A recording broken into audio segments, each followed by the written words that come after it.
All right. Hey, let's see if we are up and running. Checking. Checking on my chicken.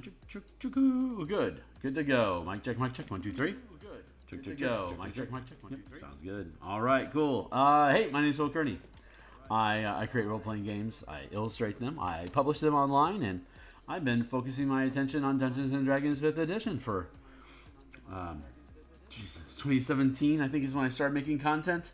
I've been playing D&D since 87, and Eberron has been my plane of choice for my homebrew settings since about 2007 or 8, maybe somewhere around in there. I picked it up pretty quickly once it came out in 3rd edition. So this is the first time I've created an adventure for publication. I've done some work with Inkwell Ideas, doing mini encounters and small maps. But this is the first time I've done something on my own. The first time I've published something for Eberron specifically, and the first time I've published the adventure on DMsGuild. So you can follow me on the X Twitter platform. I'm at Theurgy. Hey there. Best way to help support my growth is like, subscribe, bell icon, of course, and then the full playlist. 245 episodes. The entire list is here. All the maps that we've built, all the tokens that we've built already. We're coming along nicely. So this weekend I'll finish up the dungeon portion for Act 3, and then all I gotta do is the boss fight and the summary. So I don't need this on my screen. Yeah, so this is the book covers for 4 to 5 characters, level 7 to 8. But if you used all the content in there, you could probably stretch it out to level 6 for about 60 hours worth of content.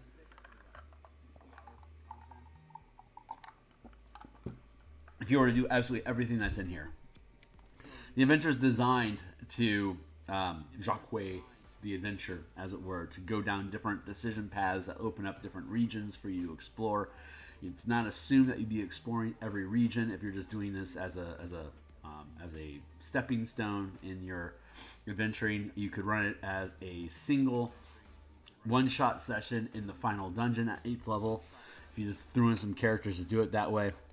Right now we are going to beep beep beep. We are going to work on Karen the Enchantress. That's Karen with a Karrin. Karen. She's the soccer mom of a bitch, and she's an enchantress, so she zings people with magic. It's got the twin spell effect for hold person, suggestion, stuff like that, command. So she does nasty stuff to people in battle. She's got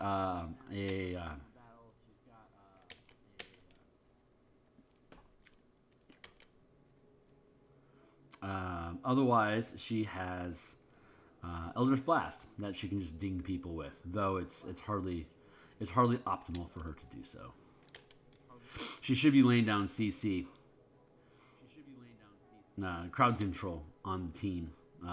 Since she's only normally she would only be, the way that it's structured is that you wouldn't be encountering her until the end of the dungeon anyway, but she could crop up at some point if you want to. Plus you could run across her imps. She has the Flock of Familiar spell, so she can have up to 4 imps summoned at a time.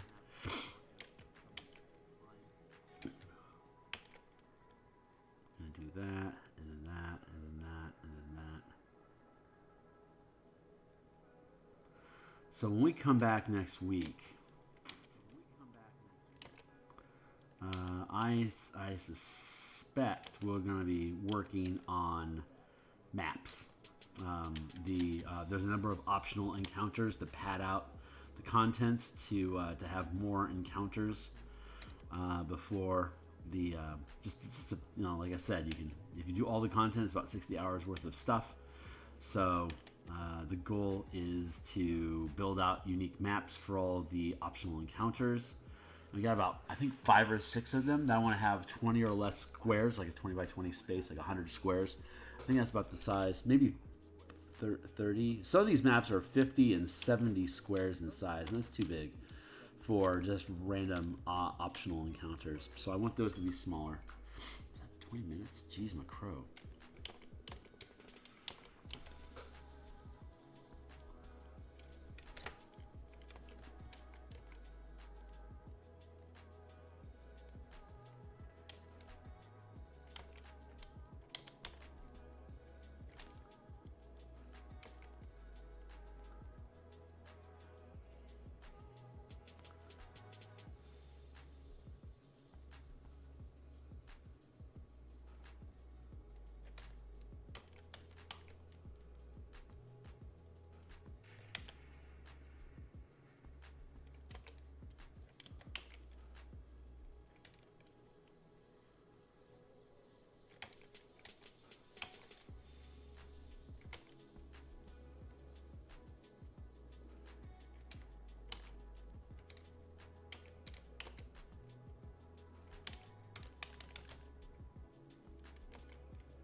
See.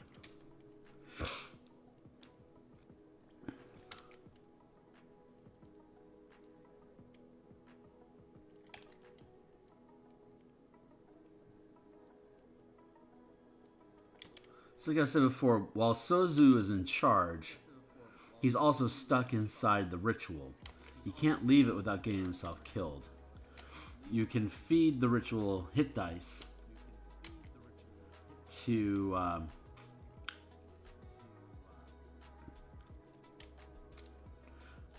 from sacrifices to prevent your own hit dice from being eaten. Karen knows this. She's being lazy about it on purpose and slowly letting Solzu's strength whittle down so that she can take over the ritual and get him out of the way without him being able to really put up any resistance. She's waiting for him to get so weak that he can't really fight back so that she can kill him off and then finish the ritual herself and take control of the operation. The Houndsman, who we illustrated last week, has a total simp crush on Karen, so he won't do anything to stop her. Yeah, so betrayal's a thing, but you know, you're in the Emerald Claw. You gotta expect that. Solzu overestimated his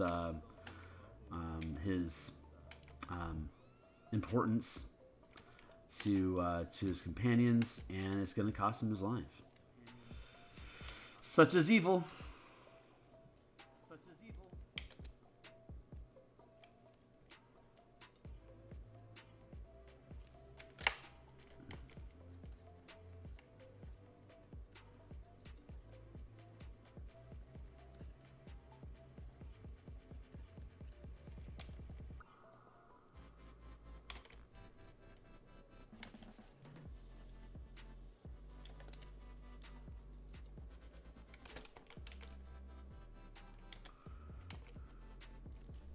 Oh, hey, what's up, Mozart?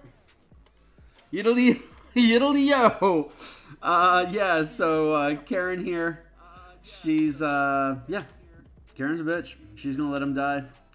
And then she'll take control herself. She'll then be able to, she has a sending stone to communicate with the 12. The 12 is the dark organization of powerful archmages that run the Davos of Eberron, basically, of Corvair. And so they're also her point of contact. She has a sending stone to communicate with them. So once she takes control of the ritual, she can contact the 12 to let them know that the area is secured. She'll be able to open up the teleportation circle that has been suppressed, and then a cleaner crew can come through. Cleaner crew will have a couple of veterans, a cultist. We have to build out that kill team so that if Karen is able to summon the 12 kill team before the characters are able to secure the dungeon. Then they'll have an anti-hero group that they're going to have to fight and deal with. There's 6 different plots. Hey, what's up? There's 6 different plot lines for the adventure. Again, it's intended to conclude at 8th level, and if you run all of the content, you can potentially start it as early as 6th. So it just depends on how long the DM plans on having you guys hang out in the Carnwood fighting undead and necromancers. But assuming that you're going to stick around for a while, there's plenty of content there. Let's see.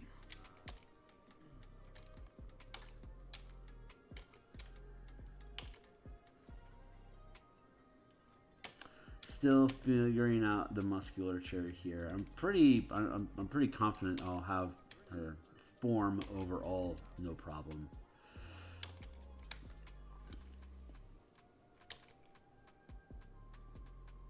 Yeah, she's got a real soccer mom of a haircut.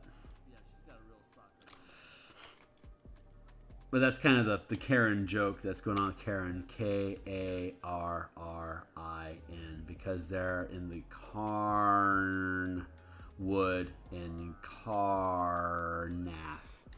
So there's Captain Carl, and there's Karen, and I think those are the only car jokes that actually. I kind of like how that cuts in. I'm gonna leave that like that. Yeah, the nationalism of Carnath, I've decided, means that there's a propensity for people to have car in their name. Carl, Karen,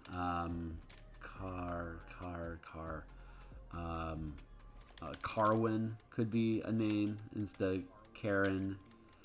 I'm sure there's other car. Karaman from Dragonlance, but we can spell it with a K-A-R instead. But yeah, once we finish this on Monday, we'll probably finish this over the weekend, and then starting on Monday, we'll start doing the little vignette maps. There's I think 6 different optional scenarios that happen in the Carnwood or in the Manifest Zone. There's a Mudbar Manifest Zone. I don't know if I don't know if the Karen Squad exactly. Thank you. Yeah, I start off with silhouettes. The way that I do artwork is I basically do these all these little swirls help me fill in the space and get a feel for like the kinetics and the energy of the movement, and then I can drop it down to a lower opacity and start cleaning up the anatomy underneath it. And then once I do that and I start doing color, all of this underlying work that we have, this mess, can be used for texture and filigree. It fills in really, really nicely. You'll see it. There's 3 acts total, and I'm currently finishing up rewrites on the 3rd act dungeon. We have all the dungeon here. I'll show you the dungeon so far.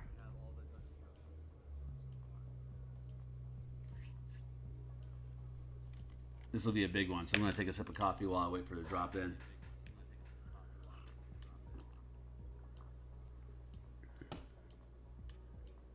Carlisle? I like that. I like the name Carlisle anyway. Belinda Carlisle, for instance. Here's the beep, beep, beep, beep, beep, beep, beep. Print map breakdown, no. Reference, no. Where's my color? This is the black and white bits here. Light sources. Where's the rest of my... Where's my super suit?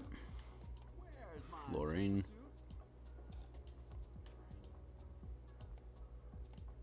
There. Seal the flooding. All right, so 75 by 75 inches, 75 by 75 squares. All of the rooms, there's an upstairs, there's a tower. This is an elevator. This was originally a necromancer research facility in the Carnwood. It's been buried and forgotten for hundreds of years. The necromancers that are part of the Emerald Claw that have stepped in used to be military officers, intelligence officers, so they know about this place. So once the Cold War, the last war ended, they got Emerald Claw got kicked out. So now they know where all the skeletons are. So there's a couple different ways to get into this dungeon. There's the fortress that defends this dungeon at the top of the stairway, and this is an elevator that just leads up. The elevator, you could just put all sorts of munitions, supplies, undead that you're creating onto here, and then bring it up to the top and then let it roll out. This is a massive blast door that, if it's raised, it leads to this tunnel. This tunnel is currently flooded with rainwater since there's nothing but ruins up top, and there's just access to this under station. So this door has over here is the loading mechanism. It's still a work in progress, but this door can be opened and closed, and if it does, it's 20 feet tall. If you open that door, it floods the area with all the rainwater that's been stored up. There's a massive 400-foot tunnel with a mild grade that leads from this 120 feet underground to the surface that has a separate fortress. So there's a fortress on top of this elevator. There's a fortress at the end of this hallway. And then over here, there's a secret passage that's been cut into the stone that leads to a cemetery. The cemetery is like a 50 by 50 map. The top side entrance is like a 30 by 30 map, and then the flooded ruins at the end of this tunnel, I think it's 50 by 50 as well. And then we have the town that started off all this, a town getting attacked by undead, asking for help from the local sheriff, sending your team in as deputies to check out the situation. So you can run into any of these top side entry points depending on how the DM wants to run the adventure, more combat, exploration, or social focused. The three different locations up top have a tendency towards one of those pillars of adventure to sort of feed along with how the DM wants the flow of the adventure to go for what the team's preferences are. This clean area here, this is clean air, and this is the muck of Mabar. The plane of Mabar is the plane of undeath and darkness and things that go bump in the night. I'm gonna get rid of the grid here real quick. There. So this area, this is cracks in the wall that's causing flood. If I get rid of the flood layer, go back down here and get rid of the flooded area. Get rid of that. The flooding's gone. There you go. So this is murder holes. This is a siege, basically a siege tower underground to defend this door. So these are murder holes that you can pour oil or shoot weapons through. But a savvy team can float. Like in one of our playtests, the team floated a cart down here, and there's only about like this much gap between the cart and the ceiling, so they had to push it away from the ceiling, but they were able to hand crawl along the ceiling on the back of this wooden raft cart situation, and it rolled them right up to the gate. And then they had a druid in the team, so they just wild shaped into a mouse, slipped through the cover plate, got into here, and then was able to turn back into a person, break open the gate, and then the rest of the team crawled up into here, and then was able to use the stairway to, I don't have the stairs drawn yet, so they can take stairs down here, or they can take stairs down here. And the plane of Mabar is terraforming this environment. This is the nexus where the ritual is being conducted at. There's the pit of darkness. There's the crystal that's being formed of all the fog that rolls in from the plane of Mabar, rots all the soil and living matter around it, and then terraforms it into a lifeless, undead, sort of gritty coffee grind of a soil that has all these unnatural plants that grow out of it that do poison and cause sickness and stuff like that. So this whole area that's all mucked up like this is mucked up because the Mabar atmosphere is slowly rotting out the dungeon. The floodwaters here have filled in this area here so far. This is an open, this elevator shaft is just open to the sky now.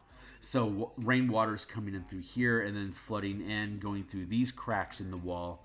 And it's all converging. This used to be additional dungeon region, but it all got caved in over here and flooded out through all here, but now there's like Altiugs and Shambling Mounds and Ropers, Assassin Vines, Black Puddings, and just free-floating undead. So if you want to have a high combat adventure, the DM can lead the team down into the tunnel and then get them into here, or directly plane shift. If you're doing a one-shot, directly plane shift and just have them accidentally land in the muck here.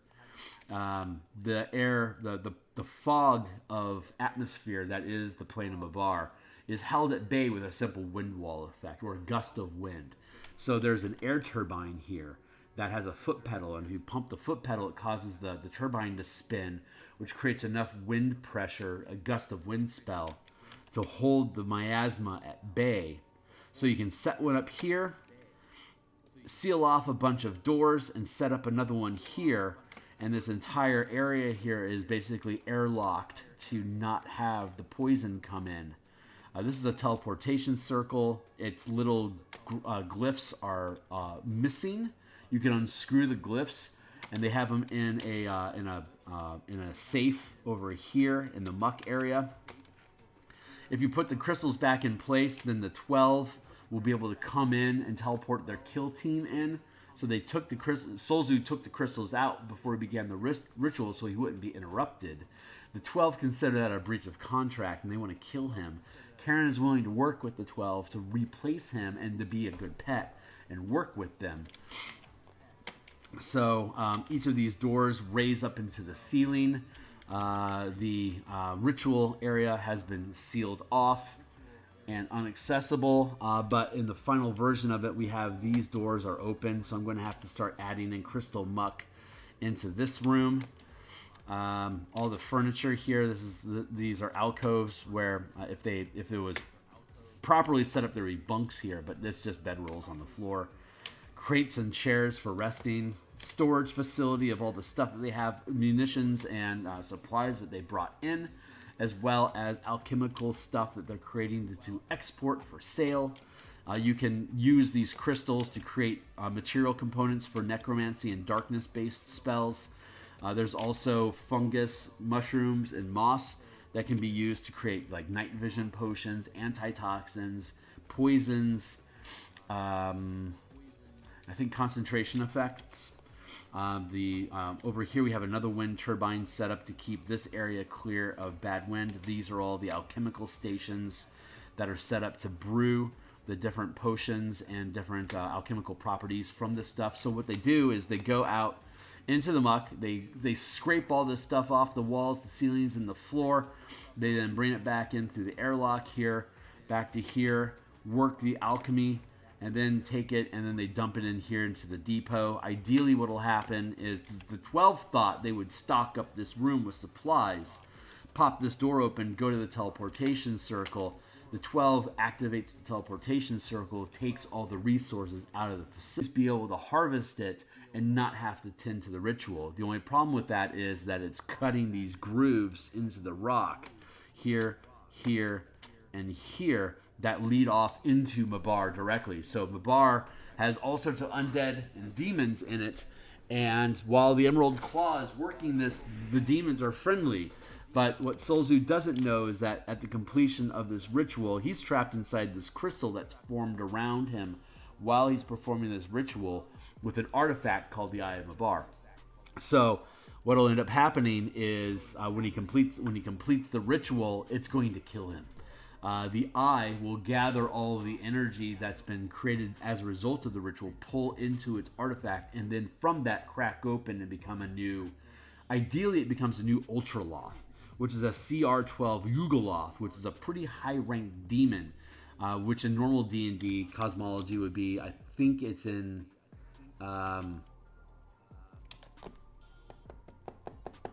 Gehenna, but again here it's in Mabar.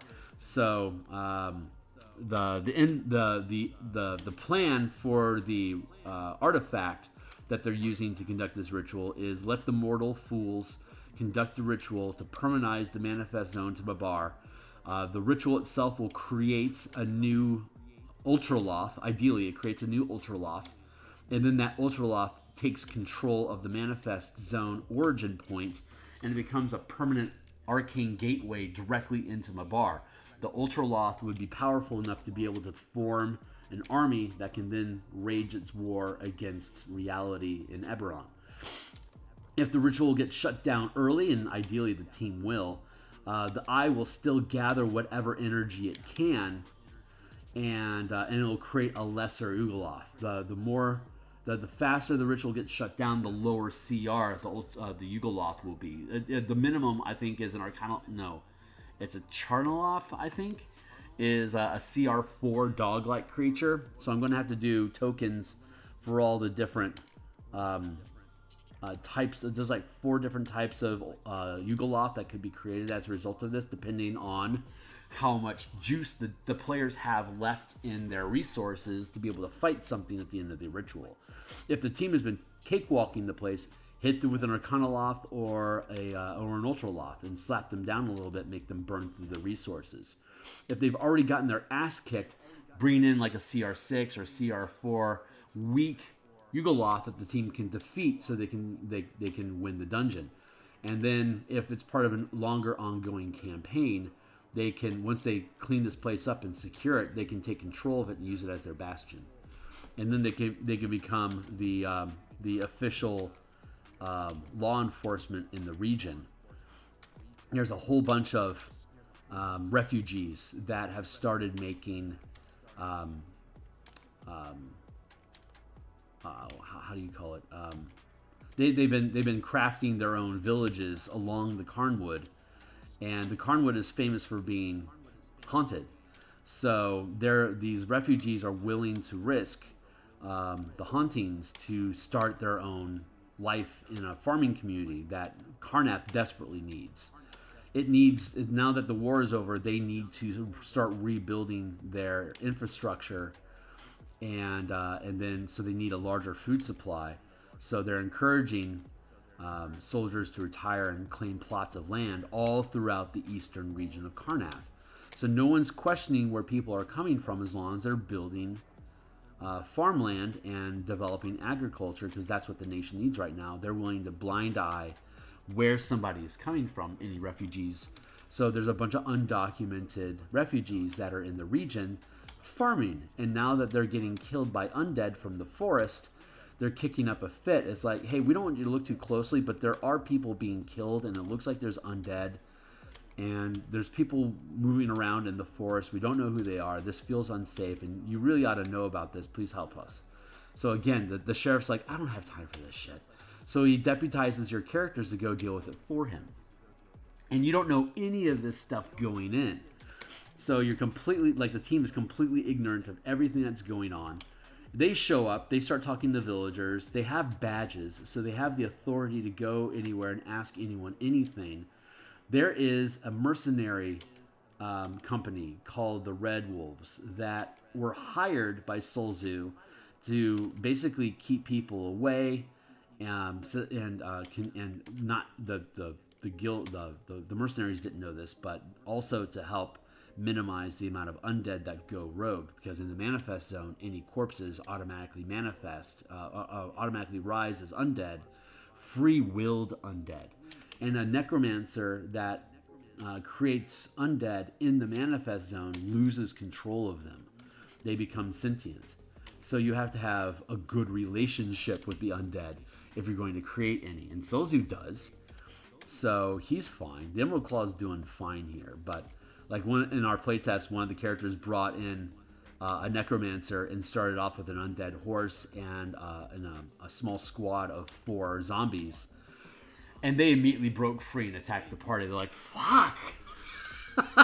So he was so excited. He's like, oh, I felt like such a dick for doing it, but it was the proper solution. The manifest zone absolutely takes control of undead away from necromancers and gives them free will. So he's like, God damn it. I could have gotten an extra uncommon magic item for the amount of money I spent on those undead. And it's like, well, sorry about it. It's like, no. That's part of the deal. That's going to happen. So he was a good sport about it. But it was really fun. The very first character announced is like, yeah, necromancer. And it just made me giggle.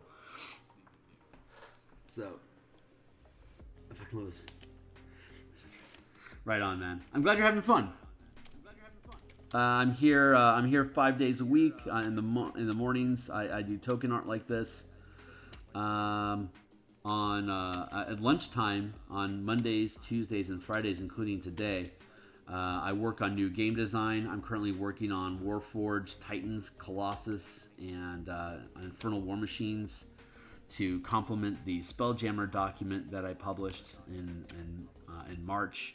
I created Fightercraft, and now all the Fightercraft, the mechanics for Fightercraft combat work for Colossus and War Golems as well. Things that are larger than 20 feet in size.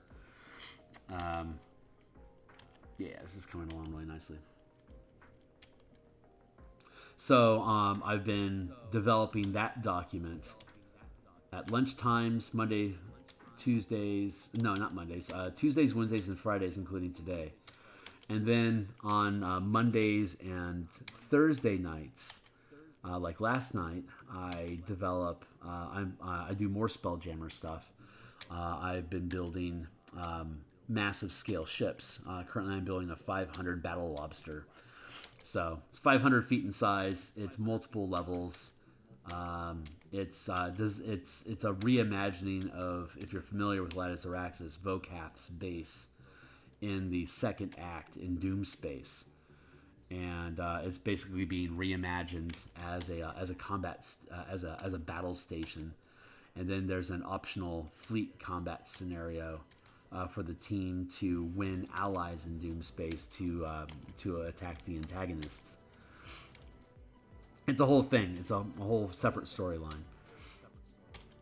But I rant about that on Mondays and Thursday nights. So 5 days a week, 10 times, 2 evenings, 5 mornings, 3 afternoons. I'm here in Seattle, so everything's off of the Pacific time zone.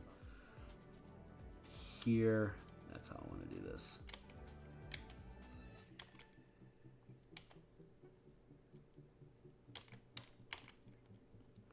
So like, subscribe, bell icon, blah, blah, blah.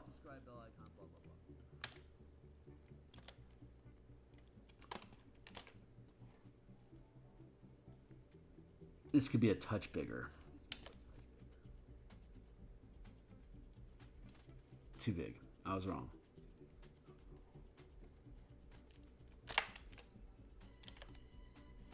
Maybe tweak that pose just a little bit more.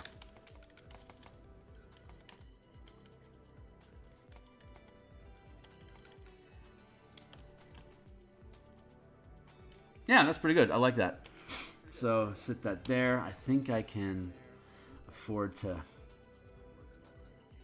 increase the size of it. This is only a 300 by 300 pixel space. It's a 1-inch token, which is pretty standard size for, you know, a normal map would have 1-inch grids. So there's black and white versions and color versions of all the tokens. So if you have a laser printer, you can just print out a stack of tokens together for cheap table assets, unless, you know, you've got your own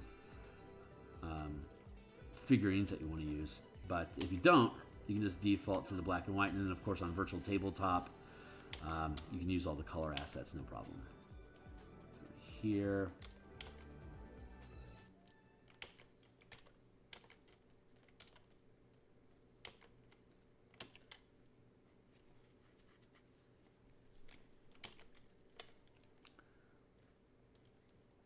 that's a decent post. I like that. So next thing we'll do is we're going to drop down the opacity, and I'm going to paint over it.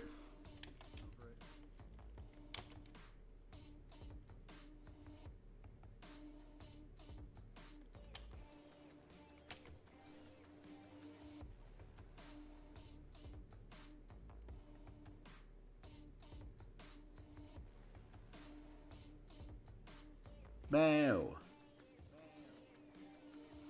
I use Epidemic as my music source. There's a lot of really good songs. Most of them are only like 3.5 minutes long, like stripper songs, but it's good. I think it's some good, really good EDM in there. I like it as background noise. When I'm not streaming and I'm doing artwork, I'm normally listening to like Led Zeppelin, Sepultura, Prong. Metallica, Rush, Tool, Bjork, Grimes, Phantogram, The Who, Pink Floyd, Bass Nectar, Nin. This is my, yeah, that's a decent list of stuff that I like. I like Traffic, but I don't like all of Traffic.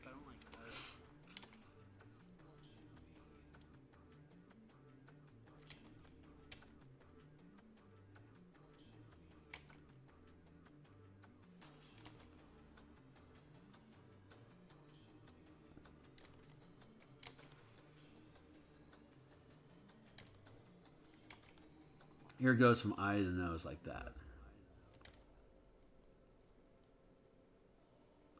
And I need to calm down that jawline. It's too much angle. It's too masculine, too hard-edged. Softer, softer, softer, softer, softer, softer. Keep it soft. I'm getting kind of a Bulma vibe off of this if you're a DBZ fan. A bad Bulma. Bad Bulma.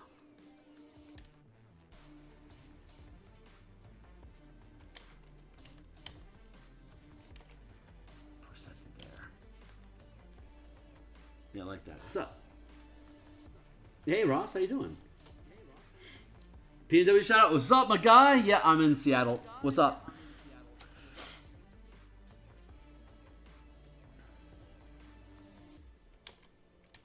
Soft edge. No, I want to keep that jawline soft. Curved edges and soft lines is a more feminine way, a more feminine depiction.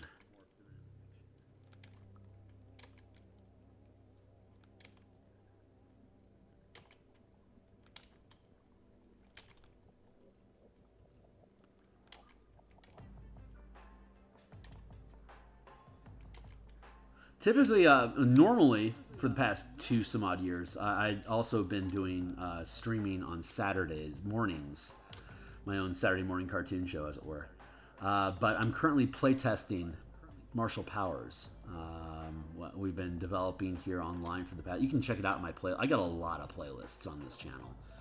A lot of them is devoted to Spelljammer. There's color magic stuff like MTG conversions,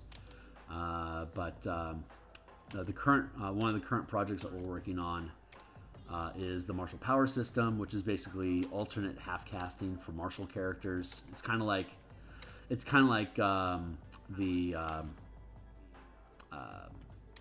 Battlemaster on steroids. It's like all the options and stuff that the Rune Knight has, and the Battlemaster has, and the Arcane Archer has. Like all these like select a thing to do type characters. All these things are combined, including a lot of like class features from different martial characters, rogues, monks, barbarians, fighters, rangers, paladins. There's a wide, like 209 different like powers that you can prepare. And you can, at 20th level, you can prepare up to 16, and each of the martial subclasses give you 10 bonus powers, and then you get a mana pool. That basically is like key progression mana pool. So a character will end up having 26 different powers, and you can choose feats instead of powers. You can choose fighting styles instead of powers. So you can, like, if you want, you can have your character completely ignore the spell point resource and just purchase nothing but feats, and just have a shitload of feats. I mean, a lot of the bonus powers that you get are mana-driven powers, but it's all in a half-casting progression. But it tops out at level 13 with 4th level powers, so you get the full gamut of things that you can do. Like if you're running Descent into Avernus with the martial power system on your character, from level 5 to the 13, you'll get access to all the different powers that are in there. You're gonna have a fully realized, well, not fully realized, it wouldn't be fully realized until 20th, but you'll be able to explore all the different things that the character would have access to using that. But we're currently playtesting at level 4 right now. So that's how I'm spending. That's how my Saturday mornings are being spent right now. We're gonna have a new rotation come up in the next, I think 2 weeks from now. I'll have a poll up on my Discord channel to see if there's it's a vote. It's always a vote. The most popular day to run the playtesting on is the day that I'll run it, and it can either be Mondays, Thursdays, or Fridays. Monday night, Thursday night, or Saturday morning are basically the options.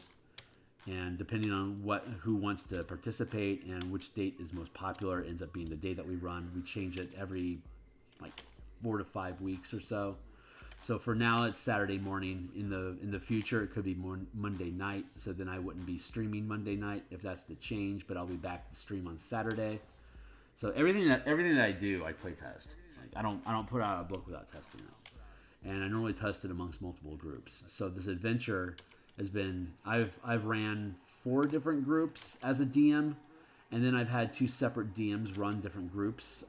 So it's had a decent enough play testing to know that the dungeons work, that the plots work, that the encounters are fun, that it just works. Feedback has been helpful, so it's been really productive. But it takes me off screen a little bit. So let's see. I need to get these clavicles working with the shoulder. There.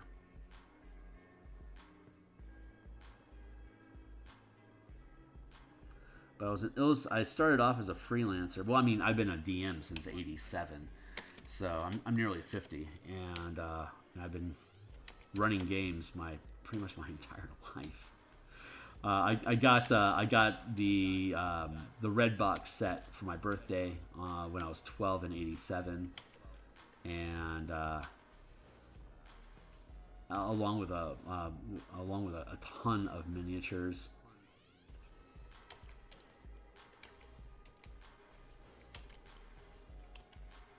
This is feeling pretty good.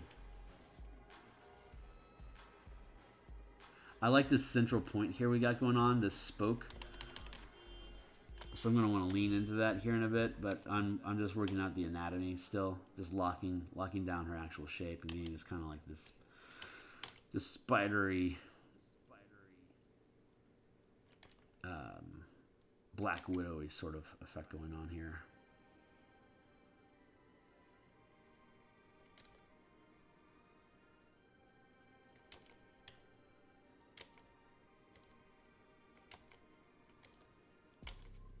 Break the silhouette.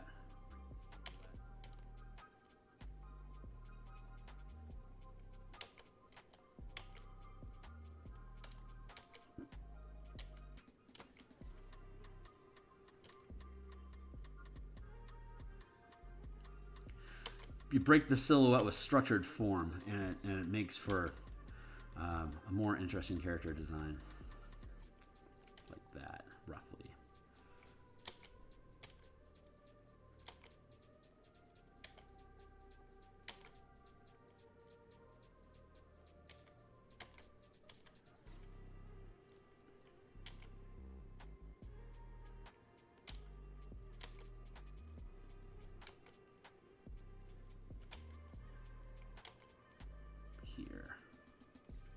Sorry, the chat's over there, and I look over here, so I can see that there's chat scrolling. But my priority, the reason I stream, is to guarantee that I keep my ass in the chair and get something done every day. So I know that doesn't necessarily make me the most entertaining person to listen to, but I'm just acknowledging that I see stuff's going on. Yeah.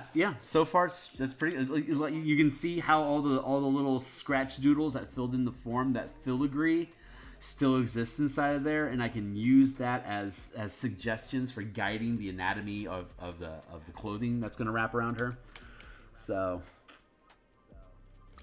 but yeah. So started DMing in '87. I pretty much I had a team that I would play with in college in the mid-90s. But I became, and I had a lot of opportunity to play and make a ton of mistakes, like all the stupid things that people do. I did all the stupid shit that you read about on Reddit. I'm a normal guy. There's nothing supernatural about me. I've just been at it for a really long time. So almost all of the problems that crop up on social media, like how am I supposed to deal with something, blah. Like chances are I've actually had to figure out a way to resolve that problem. It's the real benefit of having a lot of time is experience. And more than anything, it's I think the two skills as a DM that are most important is improvisation and team management.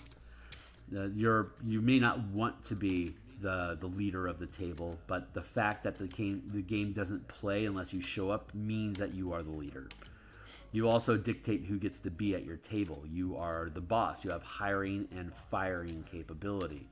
As such, a forever DM really needs to get comfortable with rules of management, how to manage people, how to resolve conflicts, how to boost people up, how to reward behavior, how to chastise and adjust behavior without damaging egos, because it is a volunteer army. They can quit anytime just as easily as you can fire them. It is a right to play environment.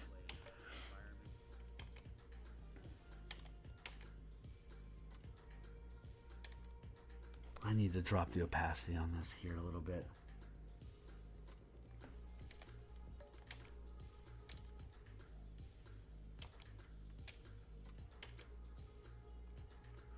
People don't like having those responsibilities, but they really do translate into real world.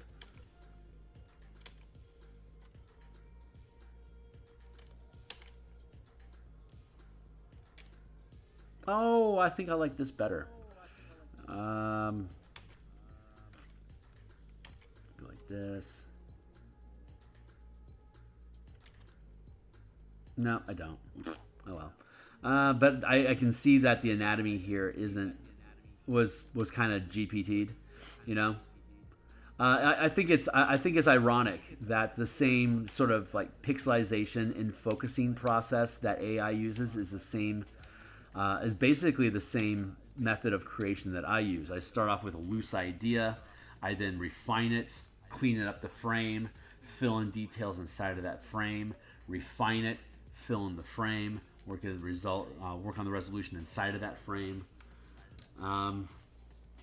Yeah. Hold on, I'll show you one of the pieces that I did. Because I still do commission work. So let me go up and find book creation, collaborations. What's a good one?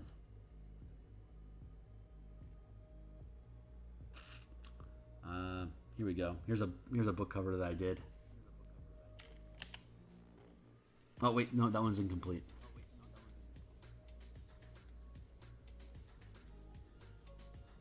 One.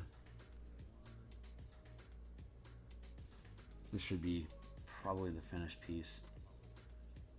Yeah, there you go. So here's one of the pieces that I did. It's a role-playing game called Reclamant by ukulele bard Joseph Vargas. The title goes across the top here, but basically the story is Yggdrasil returns to Earth, and with it elementals and spirits awaken, magic returns. It's during the Industrial Revolution, and nature doesn't like man gaining industry, so it's fighting against them. So the intention was to have a supernatural scene, basically like a nature scene. So I do Bob Ross painting in digital format. Stick around long enough, you'll see me do that stuff. But yeah, this was fun. This is a fun little piece to build. And but looking at intricate work, which was the actual point here. Let me pan back out again. And where's Andy's stuff? Let's see. It was Andy and Brian. Here we go. The gun of Eberron. Here. Yeah, there we go. I got commissioned to do this one as well. So, intricate, dive in deeper. dive in deeper. Working on, like, this is an example of increasing detail over time, like into the space. And a little cottage here that's getting wrecked to help provide size, and then you got, again, more Bob Ross environmental stuff.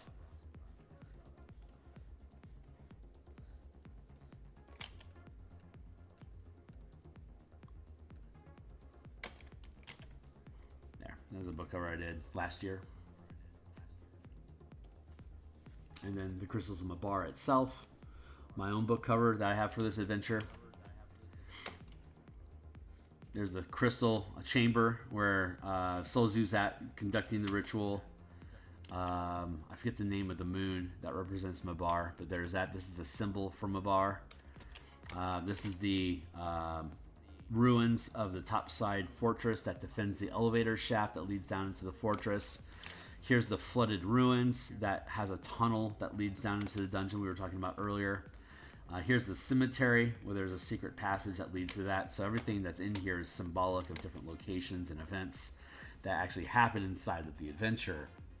You don't really see it until you parse it all together. And when you pan out, it looks like a demon's face.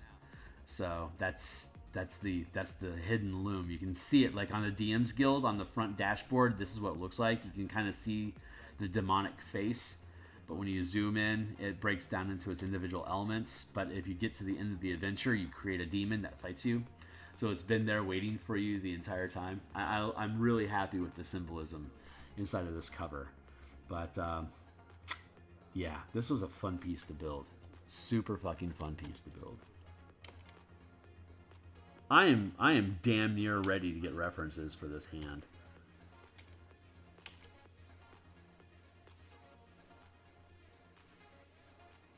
But it looks like I figured it out.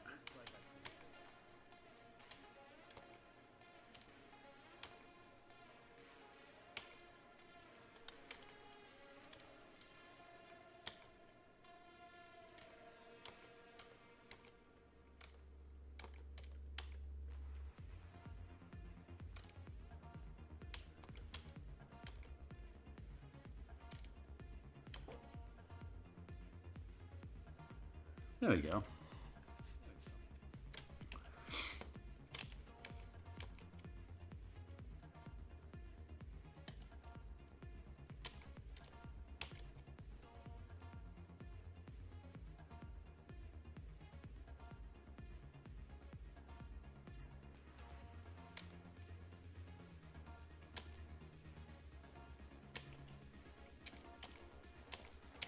If I don't know a gesture or a pose offhand, then I will absolutely go and get a reference for it.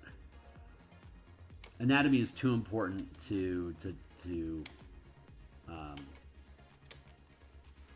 wing it if you don't know what you're doing. Luckily, I've painted God knows how many hands over the past 20 years. So I normally feel pretty confident in gestures like this, but I occasionally will still grab it up. I mean, if I get stuck on something, I will humble myself and grab a reference, because it's more important to get it right than to do it without reference. Every time. Absolutely. Always use reference if necessary. And even if you don't think it's necessary, even just checking occasionally will help reveal stuff. I'm pretty good with hands, though.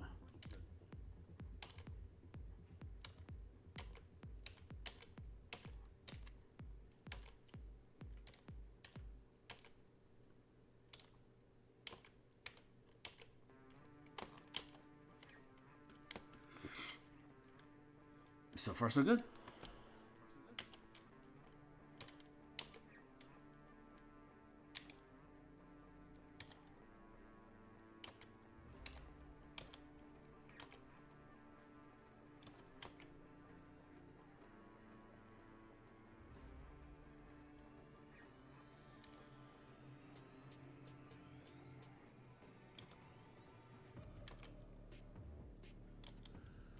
Just started watching Spy X Family on Hulu, and man, that's a really good anime.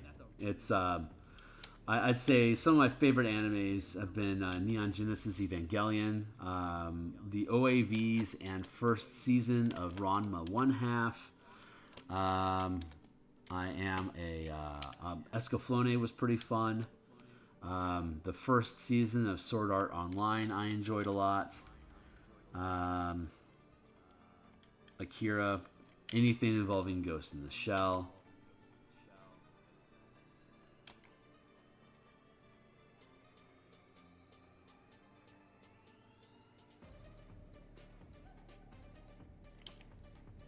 God, it's looking really strong.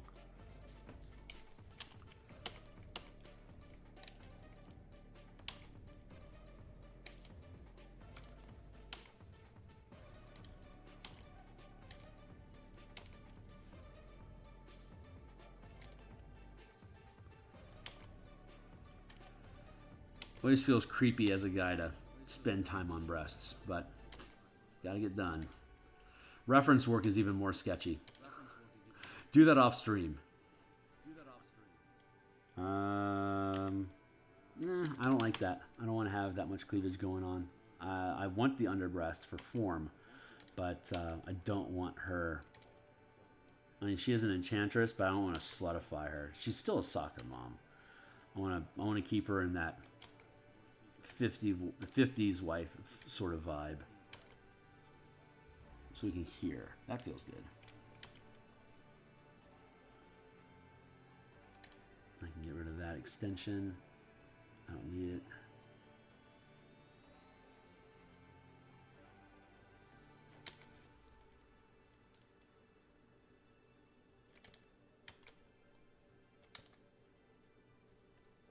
Don't need that. Yeah, I don't need that stuff in there. I'm just messing around.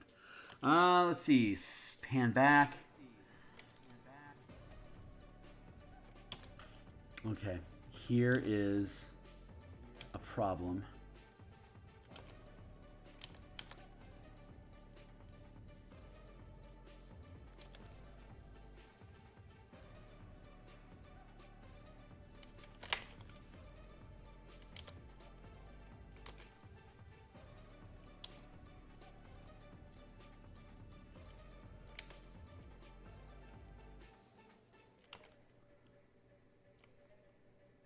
That's pretty comparable.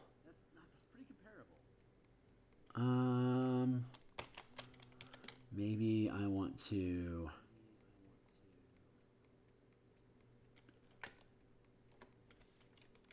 increase it just a smidge.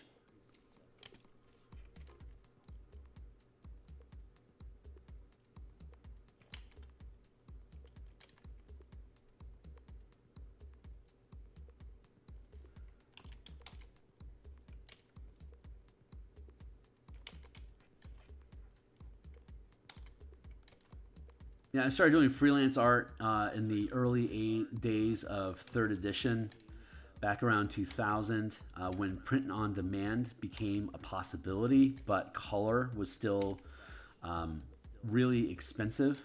So most books would use black and white interior, grayscale, or just ink art in the interior, and then save color for the cover. I think I can grab her head like this and pull it back a bit.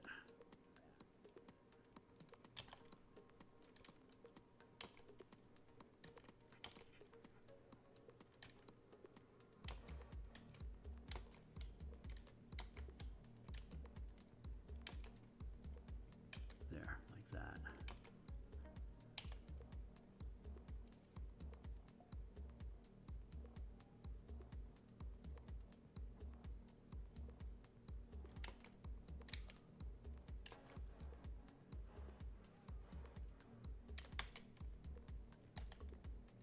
That feels pretty good.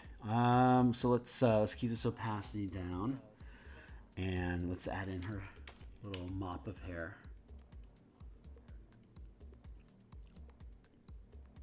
I'm gonna have her hairline here.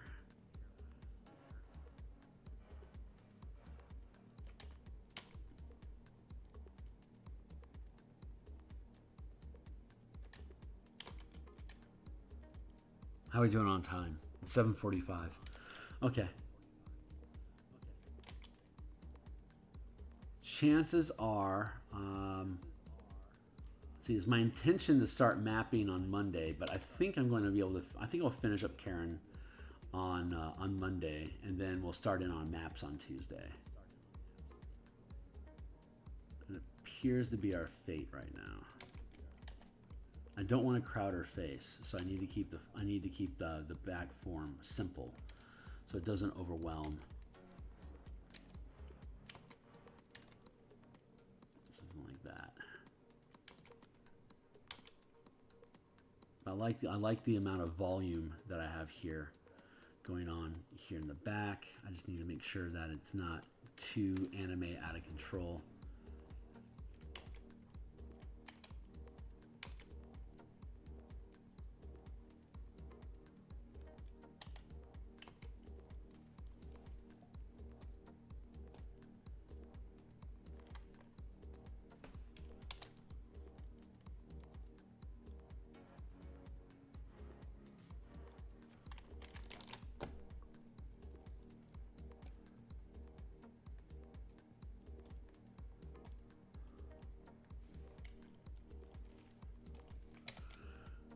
Not bad. It's coming along. So yeah, this is looking really good. I'm very, very pleased. Again, this is only a 1 inch. This 300 by 300 pixels. It's like just a step beyond pixel art. It's amazing how much your resolution can affect how you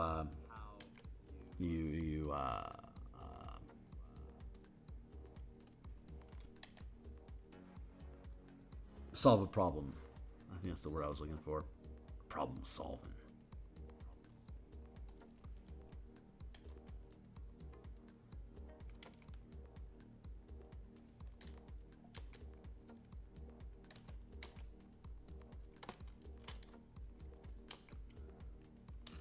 There we go.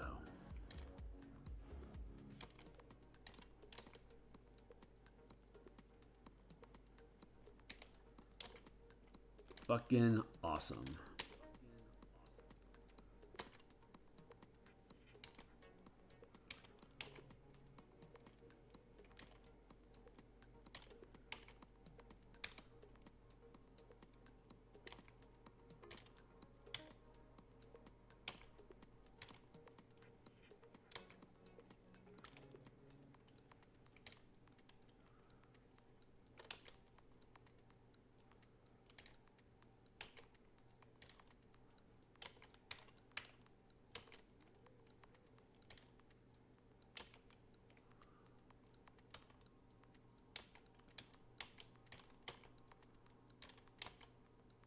Not bad, Kearney.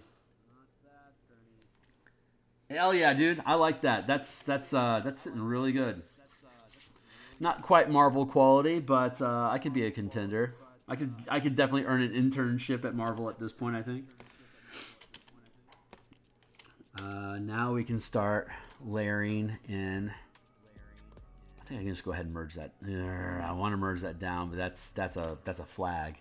If I'm in a hurry to merge something down, chances are it means I need to slow down and take my time with it. So, but yeah, it's cleaning up very, very nicely. So we won't get to color until Monday, but I don't see color. I'm 100% colorblind. So you guys will be able to see how I build my color palettes and how I can paint in color despite not seeing color. As always, shout out to the colorblind out there. I don't know if there's anyone else in reality that's colorblind and interested in learning how to paint in color, but I am available to assist in that endeavor if anyone is interested. So there's a near zero chance that anyone that is viewing my work or is colorblind themselves or know someone that is colorblind, but I am happy to assist any endeavor.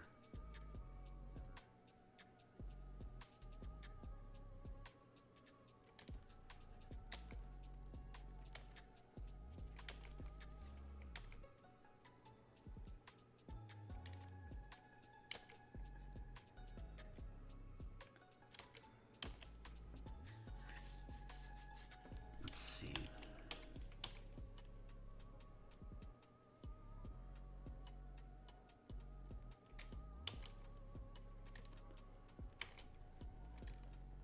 This is Phil micromanaging. He needs to not do that. What I need to do, I've got like a few minutes left. What I need to do is let the muse take control. I have a muse, like a Greek muse, and she can guide me to create pieces. I'm pretty sure she sees the future.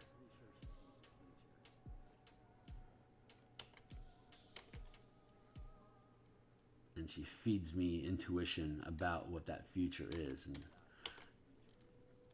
the thing about muses is that they can't feel the art that they produce unless they are inhabiting a human body. So when an artist has a relationship with a muse, it's because the muse gets to piggyback the emotional wavelength that the artist is using. So the artist chooses to surrender control to the muse, and the muse gets to experience emotions while inhabiting that artist's intuition. It sounds like demonic possession, and I've been watching that show on HBO called Evil, which deals with a bunch of possession stuff. So the irony does not escape me. But I've been building intuitive relationships with the feelings inside of me for quite some time, and I think the muse is simply how I choose to express it.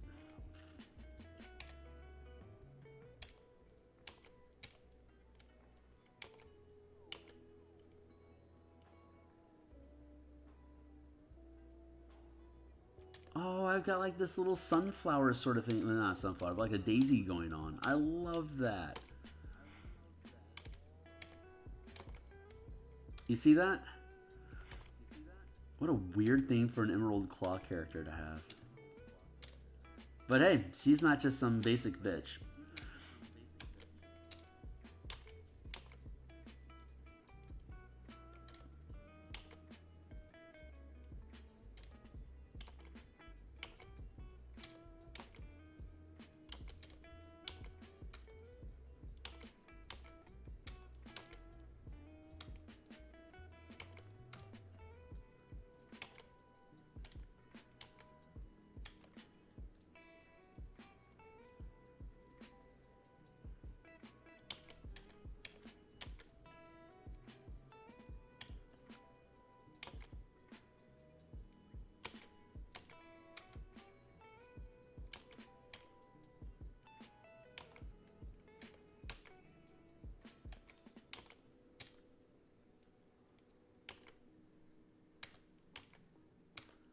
There it is.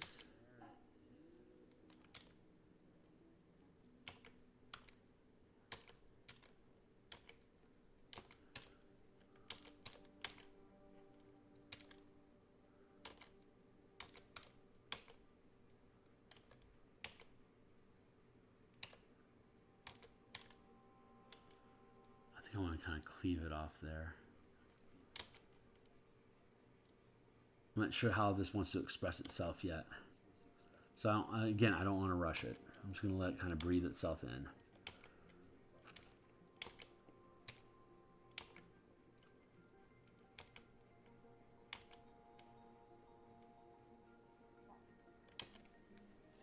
God, that's really, really fun.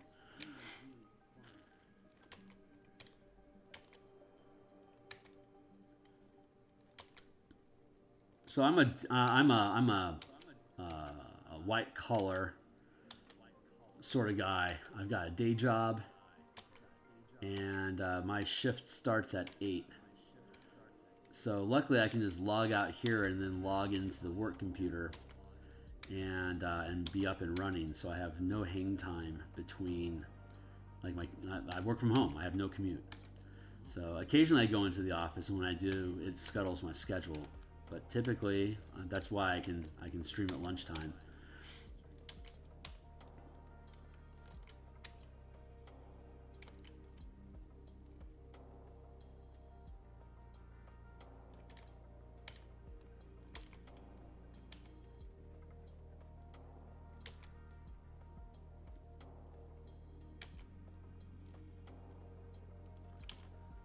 Oh my god, I love that. This is so fun. All right, but I gotta go. So it's 7:55 here in Seattle. I've got 5 minutes to bounce out and log in. So when we come back, we're gonna finish the filigree and details on her, and then we'll colorize, and then we'll fill in all the color. You can see how colorblind people create color palettes for characters. This will be the last character in this set, and I can give you guys just a hot second here. Here's the Houndsman. He has a chainmail scarf. It keeps him warm.